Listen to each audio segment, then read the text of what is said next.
Welcome to I Wrote This News. Today is January 24th, 2022. Here's what you need to know. The State Department ordered the departure of all family members of U.S. Embassy personnel serving in Kiev on Sunday, citing the threat of Russian military action. The departure of family members and some non-essential staff comes as the Biden administration weighs sending thousands of U.S. forces and armaments to reinforce NATO allies in Poland and the Baltics, according to a U.S. official who cautioned that a decision on such a deployment has not been made. Crystal Cruise's ship bound for Miami changed course Saturday and sailed toward the Bahamas when U.S. authorities issued an arrest warrant for the vessel due to unpaid fuel bills. Authorities didn't say how they planned to handcuff a ship. A federal judge in Miami issued an arrest warrant for the ship on Thursday, meaning that a U.S. Marshal would have boarded and taken over the ship once it reached U.S. waters. To add insult to injury, once the ship cleared customs in the Bahamas, passengers were ferried to Fort Lauderdale. Gunfire erupted at military bases across the conflict-hit West African country of Burkina Faso on Sunday as part of an attempted mutiny by soldiers. The soldiers are said to be angered by their government's failure to halt a wave of Islamist militant attacks. The firing started just before dawn at military bases in the capital Ouagadougou and in two other cities. Appearing on state television, Defense Minister Barthélemy Simphor said that the unrest was confined to a few barracks, but that the government had reached out to the mutinying soldiers to learn their demands. The mutiny comes a few months after Mr. Kabore changed the military leadership in what analysts saw as an attempt to quell opposition in the armed forces.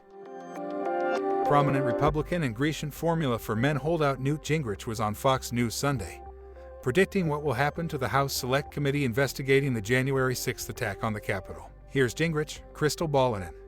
And I think when you have a Republican Congress, this is all going to come crashing down, and the wolves are going to find out that they're now sheep, and they're the ones who are, in fact, going to, I think, face a real risk of jail for the kind of laws they're breaking. Cheney, a staunch Trump critic, serves as the vice chair of the House Select Committee investigating the January 6th violence. She responded via Twitter saying, "A former Speaker of the House is threatening jail time for members of Congress who are investigating the violent January 6th attack. This is what it looks like when the rule of law unravels."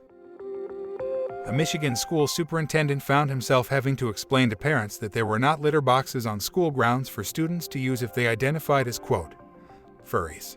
The rumor that furries, people who really enjoy dressing up as animal characters, use litter boxes at school appears to have started at a school board session last month. Lisa Hansen said at the meeting that she was told that litter boxes had been added to the unisex bathrooms for students who, quote, identify as cats. Hansen went on to call the situation a nationwide issue, adding, quote, I'm all for creativity and imagination, but when someone lives in a fantasy world and expects other people to go along with it, I have a problem with that.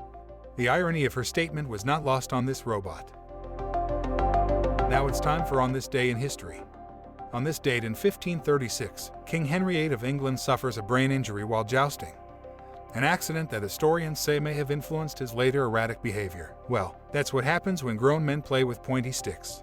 On this date in 2003, the United States Department of Homeland Security officially begins operation. On this date in 1972, Japanese Sergeant Shoichi Yakoi is found hiding in a Guam jungle where he had been since the end of World War II.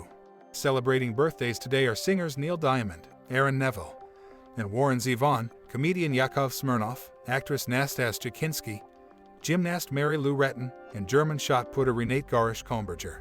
Happy birthday to all of them, and if your birthday is today, a very happy birthday to you as well. Today's news was brought to us by the Washington Post, Axios, the New York Times, Newsweek, and Wikipedia. If you have a comment or a question about anything you've heard today, or if you have a suggestion, please send us a note at IWTN, all one word, at thatradioshow.com. That email address one more time is IWTN, all one word, at thatradioshow.com. One more thing, if this podcast sounds a little funny, that's because it's also an experiment. All of the vocals were generated using AI technology. Hopefully the show will sound different and better as the tech improves and as we improve at using it. I'm Bob Neese, hoping you have an amazing day. We'll get together again soon.